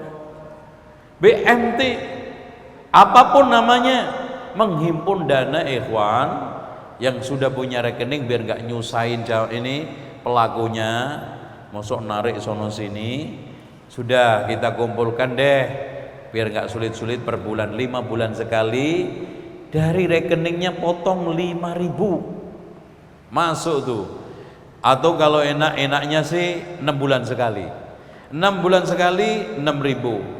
6.000 setahun, Masya Allah 5 juta. Kok 5 tahun? Sebulan ya 5 juta kali 12. Subhanallah Pak. Itu wah udah deh, hebat kita. Radio nyala, TV nyala, kita bikin TV lagi, nyewa slot ya, udah bisa ya. Ini enteng, itu baru 1.000 itu. Sehingga dengan sekalian ini yang kita tidak dimiliki ya, yang dimiliki oleh orang-orang non muslim ya. Sehingga coba bayangkan Pak, sekarang Siloam itu mencanangkan akan membuat semacam lingkungan Kristen itu di seluruh provinsi yang terdiri dari rumah sakit, sekolah, setelah itu gereja. Kita nggak ngiri, tapi kita bisa nggak berbuat seperti itu? Itu loh. Karena apa? Kekuatan umat Islam ini lebih membutuhkan. Udah di Surabaya kita fokus bikin ada rumah sakit, judulnya Rumah Sakit Umar bin Khattab. Itu sekolahnya Khalid bin Walid. Masjidnya apa? Masjidnya apa Pak? Hah? Bejo namanya. Ya terserah nama ya. Subhanallah. Luasnya minimal 10 hektar. Subhanallah. Ada radionya, ada TV-nya. Itu tadi rutin dengan dana 1.000. Makanya bikin judul itu BKMT-nya atau apanya, dengan 1.000 kita punya rumah sakit besar di Surabaya. 1.000 rupiah kali 50 tahun. Iya, 50 tahun. Ya, daripada terlambat mendingan kita mulai sekarang. Antum mati aja sudah dapat rumah sakit. Alhamdulillah. Itu kan gitu. Antum dapat jariahnya walaupun nggak berobat. Itu. Kita cicil. Loh. Ya. Selanjutnya ini sekalian, jam berapa Pak? Oh masih dikit. Selanjutnya ini media ya, mencemari sejarah Islam melalui cara yang dinamakan dengan serial agama. Pak, maaf, sekarang kita sedang dilecehkan sejarah kita dengan serial film apa? Oh, enggak, ini kayaknya Cooper ini. Film apa? Hah? Sulaiman? Iya. Hadirin sekalian, sebetulnya itu sudah di backlist, sudah diprotek seluruh negara-negara Arab. Nggak boleh. Karena itu terdapat pelecehan dan pendistorsian sejarah, dan itu Tidak hanya sekali dua kali, film banyak sekali. Bagaimana film Harun Ar-Rasyid dikesankan Harun Ar-Rasyid itu bawaannya mabuk-mabuk, kalau malam sama dayang-dayangnya sambil nyanyian, sambil mabuk. Terus kemudian bawaannya tiap hari itu guyonan. Padahal hadirin sekalian, subhanallah, kalau kita melihat sosok Harun Ar-Rasyid, sebenarnya tidak ada khalifah dari Abbasiyah lebih hebat daripada Harun Ar-Rasyid. Istrinya aja namanya Zubaidah. Dikatakan oleh Imam Az-Zahabi, tidak pernah saya temukan sosok wanita kalangan Abbasiyah sesempurna Zubaidah. Dermawan, sampai membangun mata air Zubaidah yang dialirkan dari Taif sampai ke Arafah untuk pengairan orang-orang yang wukuf saat itu, dan sekarang masih tersisa itu tembok sumur Zubaidah, yang kalau Bapak masuk ke areal Arafah terus kemudian ke gunung ke Jabal Rahmah, itu kan di bawah gunung itu ada tembok tuh, itu dulu pengairan ya, itu dulu keran-keran dan dialirkan dari mata air Taif. Dan bahkan dia hafal Al-Quran. Dan yang lebih hebat lagi hadirin sekalian, beliau punya pembantu 100 di istana perempuan, semuanya hafal Al-Quran. Sekarang majikannya aja nggak hafal, itu paling banter juz 30, apalagi 30 juz nggak kena, juz 30 aja nggak nyangkut gitu. Seperti itu. Dan pelecehan demi pelecehan hadirin sekalian terus kita temukan.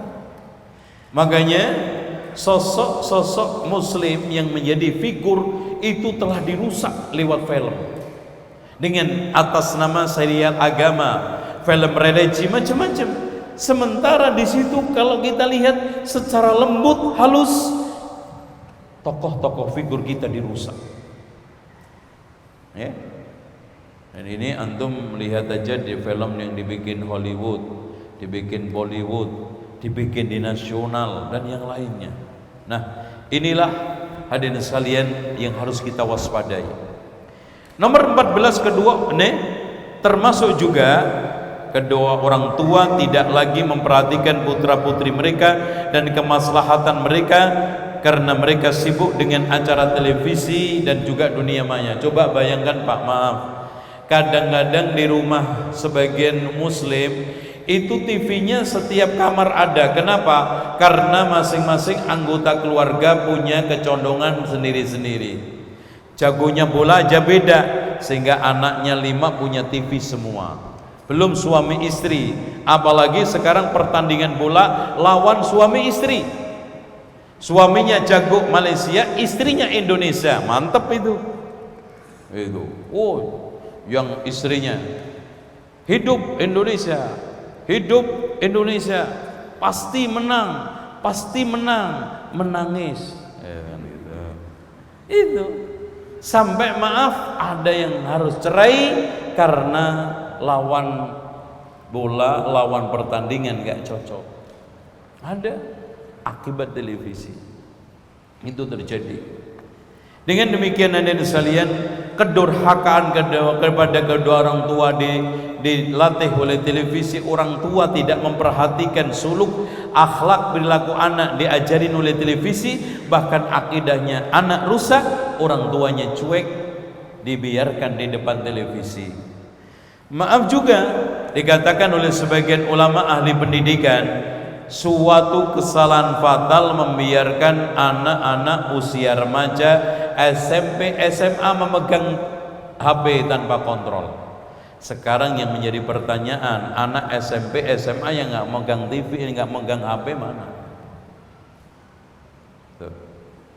Dari situ hadirin sekalian, dia mudah mencari pacar, dia mudah pergi, dia mudah sekarang mencari inspirasi untuk durhaka sama orang tua, bahkan ngancem orang tua, bahkan membunuh orang tua, bahkan minta apapun cara mengancamnya, cara menekannya orang tua diajarin semua oleh HP. Duh. Apakah kita masih juga tidak cerah? Ya. Selanjutnya hadirin sekalian yang harus kita pahami, menyia-nyiakan kekayaan bangsa untuk sesuatu yang tidak ada manfaatnya. Pernah saya lupa ketika itu Menteri Menko Infonya, nggak tahu lupa, pernah mengusulkan TV itu hanya sampai jam 12. Itu hitung-hitungan Pak, listrik yang bisa diirit itu sampai triliunan. Coba, itu baru ya sampai jam 12. Alasannya macam-macam, yang katanya security yang tugas malam, pegawai. Akhirnya apa? Gagal juga. Ya.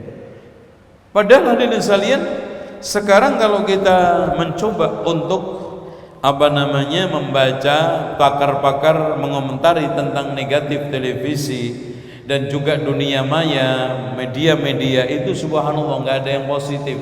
Bapak kalau nggak percaya tunggu aja ketika hari televisi internasional, hari televisi dunia.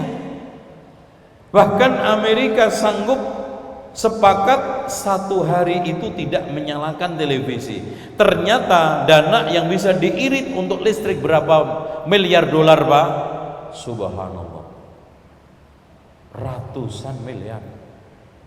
Itu baru satu hari, bagaimana 2 hari?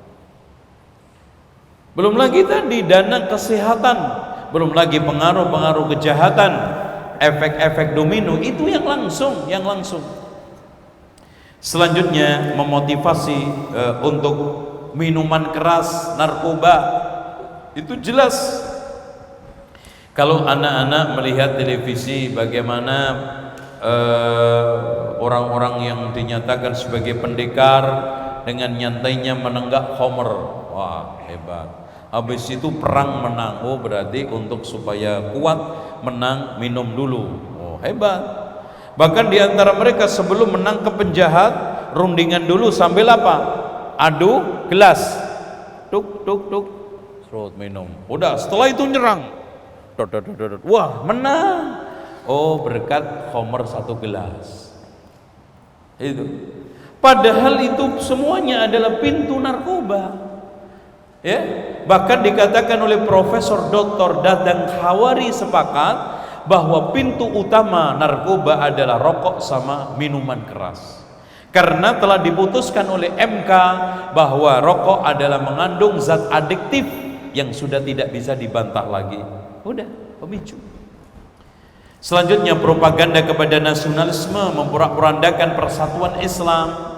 Coba sekarang kita kodak-kodak Pak, ada Muslim Indonesia, bahkan Indonesia pun dikodak-kodak lagi. Ada Muslim Jawa, Muslim Sumatera, Muslim Kalimantan, Muslim Timur, Muslim Barat.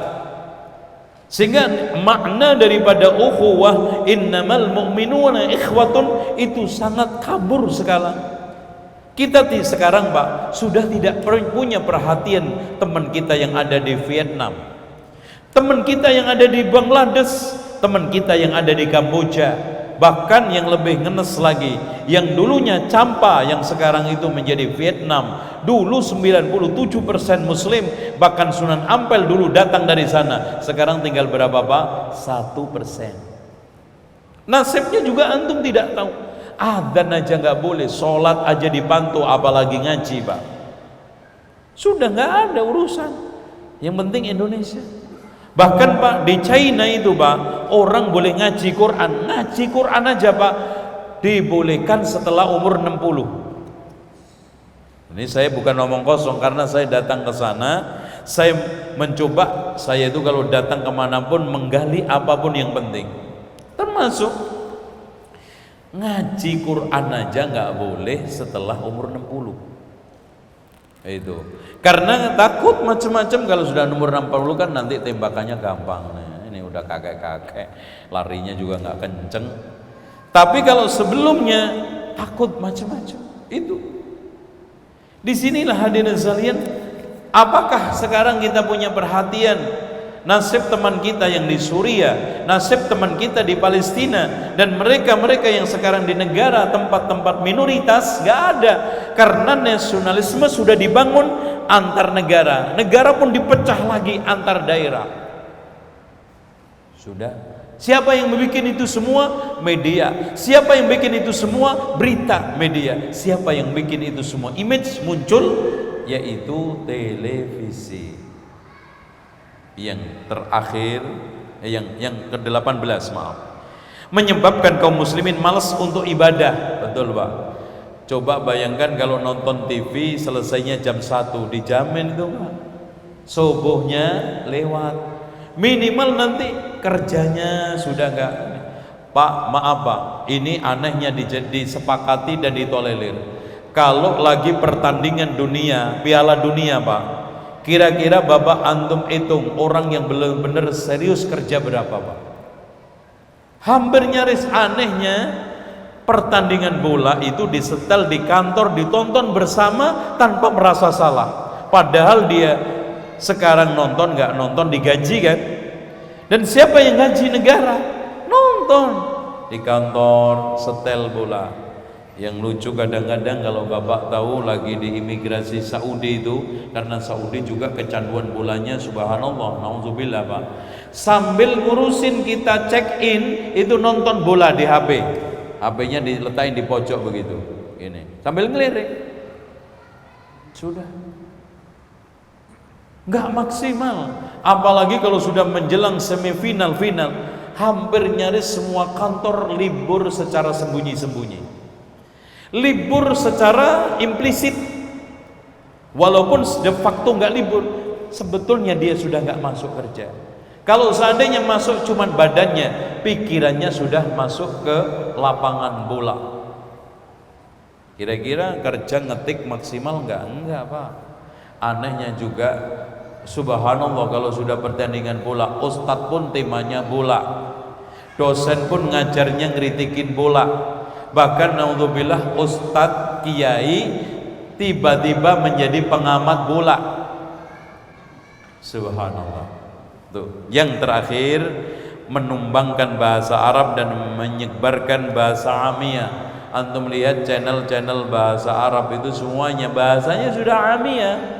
Awalak ini semua bukan bahasa Al-Quran, bukan bahasa Arab. Bahkan Pak, maaf, ini terakhir, kalau antum sekarang bicara sama orang Arab, Saudi, Kuwait, itu kayak antum sudah nggak paham lagi. Bahkan saya itu kalau bicara sama orang Arab sekarang, ana nggak paham yang antum omongkan. Iya, kenapa? Bahasa Amiyah. Itu. Bahkan dia mengatakan bahasa antum aneh banget kayak Quran. Itu. Ini di mana? Dari media semua. Demikianlah hadirin sekalian, saya akhiri dengan kesimpulan. Seperti yang saya katakan tadi, bahwa yang dikatakan juga oleh pembuka, media ini seperti pisau bermata dua. Bisa kita gunakan untuk ngiris sayur atau nusuk orang. Nah, memang kita sekarang tidak bisa menyumbat siaran televisi, menghambat masuknya akses internet. Apalagi rumah kita buntuin semua pakai kardus, nggak mungkin. Yang ada adalah pendidikan, yang ada adalah kontrol. Bahkan saya sarankan ini, Pak, ibu-ibu, bapak-bapak yang sudah sulit untuk menghilangkan, mengenyahkan televisi dari rumah karena anaknya kecanduan, tolong pelan-pelan. Satu, ngawasin, ngontrol siaran yang dinikmati oleh anak-anak. Yang kedua, diganti pelan-pelan dengan ada minimal, ada TV Roja, ada juga siaran-siaran yang menarik dunia flora fauna pengetahuan, ada CD-CD sifat sholat Nabi dan yang lainnya itu. Kemudian yang ketiga, kita sudah mulai mengatur jadwal nonton. Yang pertama, anak-anak harus dihilangkan waktu nonton malam. Pak, Bu, tolong dicamkan dari sisi pakar manapun, entah pendidikan kesehatan, anak sangat tidak patut nonton TV setelah maghrib, apalagi isya, apalagi jam 9-10. Nggak mungkin. Ya, pertama dia akan kehilangan waktu emasnya untuk evaluasi pelajaran. Yang kedua, nanti bangunnya sulit. Karena Pak, biasanya orang itu kalau tegang matanya nonton TV karena warna-warninya begitu banyak memasuk sehingga membuat saraf ini lelah, sehingga nanti ketika bangun itu sakit, pusing, lemes. Akhirnya malas bangun tidur, malas sekolah, malas belajar, malas ngapalin. Makanya cenderung orang yang kecanduan televisi sulit untuk diajak ngapalkan Quran, ngapalkan hadis. Loh. Nah, saya sekarang buka tanya jawab, silakan. Ada waktu kurang lebih 5 menit. Langsung saja, nggak apa-apa, biar irit waktu. Silakan Pak. Dengan syarat nggak usah bertele-tele dan nggak sulit-sulit. Silakan. Ya Pak, silakan. Sebetulnya hadirin sekalian itu tergantung maslahat madorotnya. Karena masing-masing ustadz yang masuk itu punya pertimbangan. Asalkan yang didakwahkan itu sahih, ya minimal begini, ada prinsip kalau bicara masalah hukum itu selesai. Tapi kalau kita bicara maslahat madorot, sesuatu yang tidak bisa diraih semua, tidak bisa tinggalkan semua. Ya, kita serahkan kepada ustadz maslahat yang dia dapat ada enggak, lebih besar enggak itu. Ada lagi? Karena sekarang ini Masya Allah Pak, mereka yang masuk televisi itu subhanallah, yang dukun, paranormal, ya, tukang tipu, terus kemudian ya macam-macam. Nah ini kita mencoba untuk bawa satu warna, dua warna, ya lumayan daripada enggak sama sekali. Ada lagi? Sebelah kanan, kiri, atau yang terbelakang, silahkan. Ya Pak.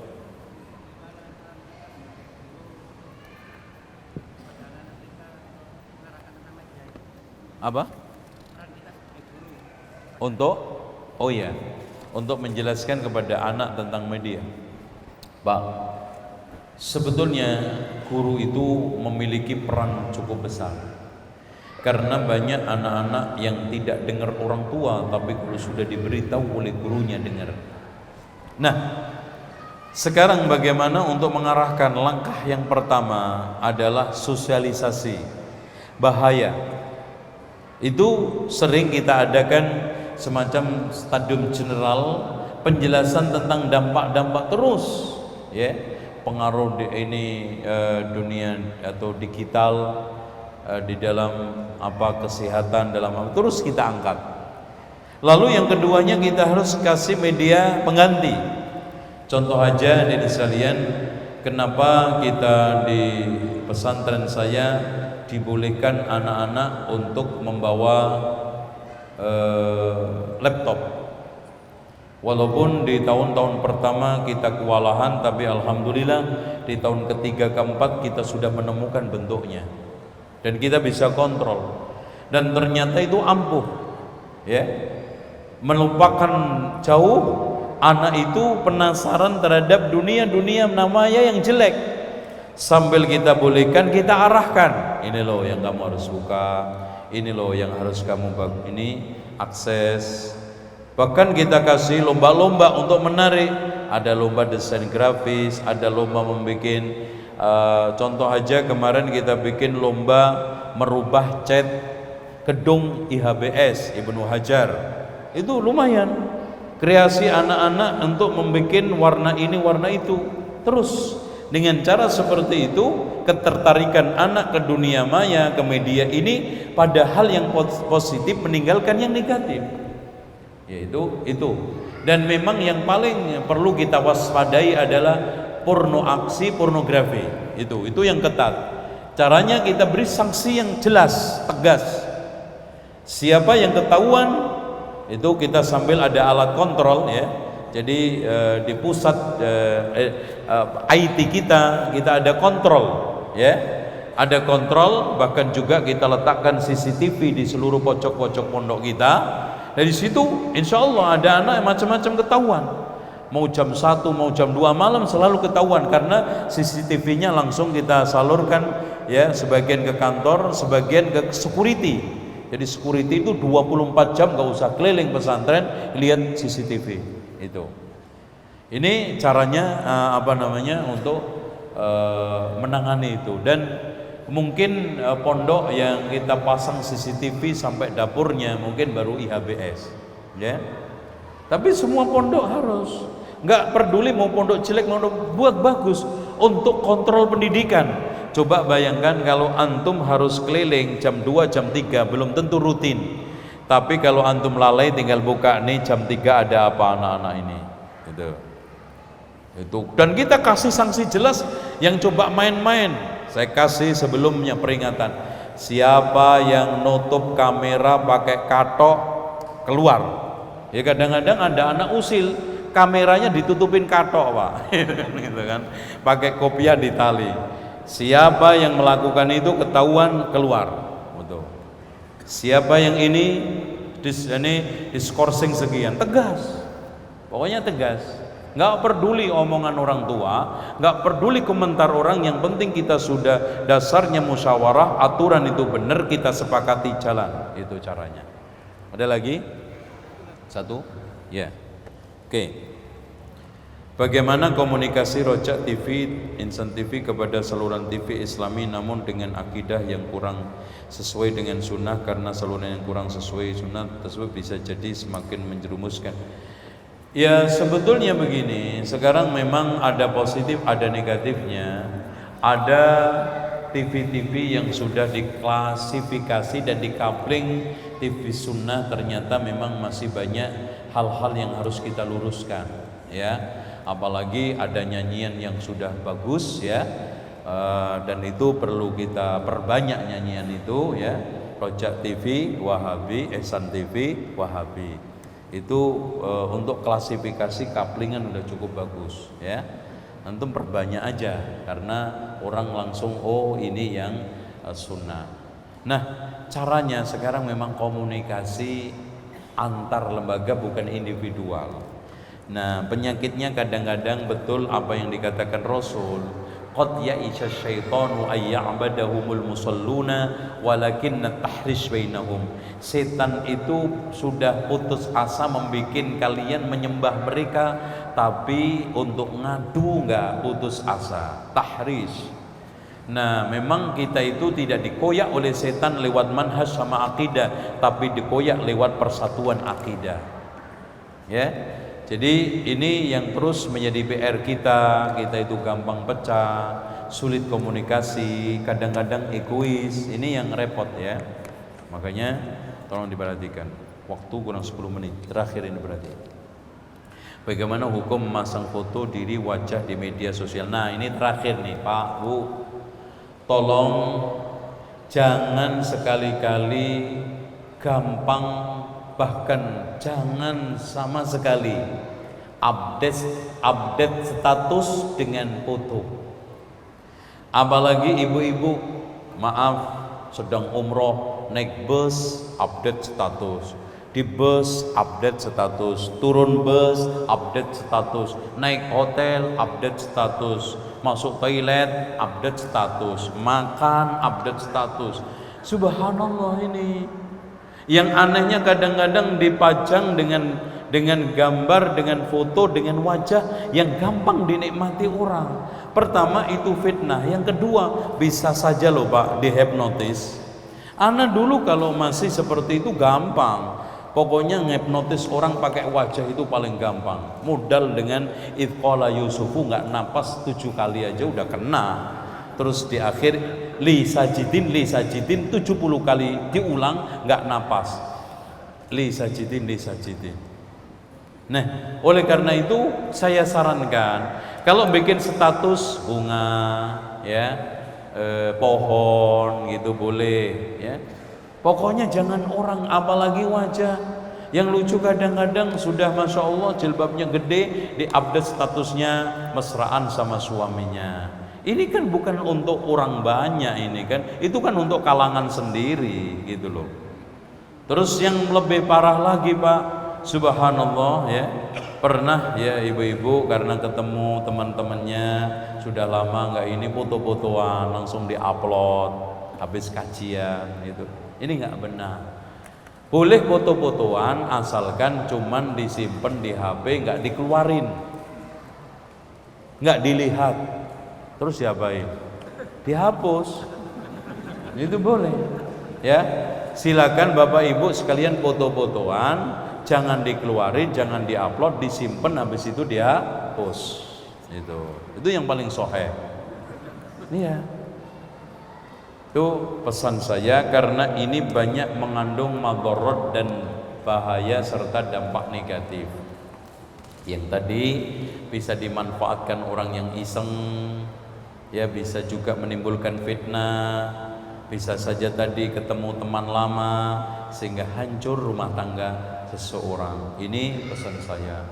Dan juga ini saya pesan juga, kalau lagi moto orang, moto siapapun, moto ustadz, jangan diupload, ya. Moto saya boleh, tapi jangan diupload, jangan dimasukkan ke HP, dipoto aja, habis itu dihapus. Nah itu boleh moto habis itu dihapus, ya. Itu nggak apa-apa, habis itu gambarnya antum ganti ketek, ini terserah itu ya. Pokoknya jangan saya.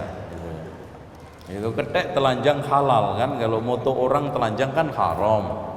Itu dengan demikian di sini jangan gampang mengupload makhluk, jangan gampang mengupload diri. Cukup nasihat-nasihat boleh, pesan-pesan singkat boleh, dan berbagai macam panorama yang makhluk tidak bernyawa silahkan. Itu agar kita selamat. Dan saya sarankan, siapapun yang punya anak masih di umur SMP, SMA, jangan dipegangin HP. Itu satu, kecuali ada kontrol ketat, ya. Kemudian yang kedua, dikontrol kalau dia pakai Facebook, pakai internet, pakai Twitter. Lalu yang selanjutnya juga tolong diperhatikan, kalau terpaksa membelikan anak HP, cari HP yang nggak bisa internet, nggak bisa foto-fotoan kayak ini nih, nggak bisa nih. Ini bagus nih, telepon aja. Yang penting, Pak saya lapar, boleh. Pak saya lagi ke masjid, boleh.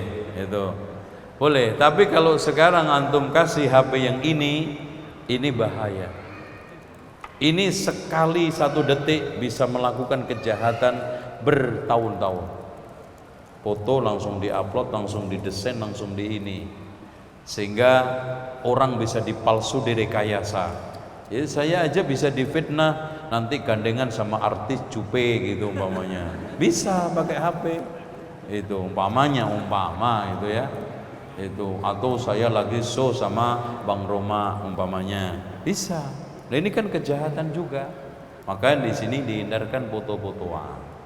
Apalagi di tanah suci. Maaf Pak, di tanah suci saya itu paling keras. Pak, kalau lagi ibadah jangan foto-fotoan lah. Sambil nyium Hajar Aswad jadi dipoto.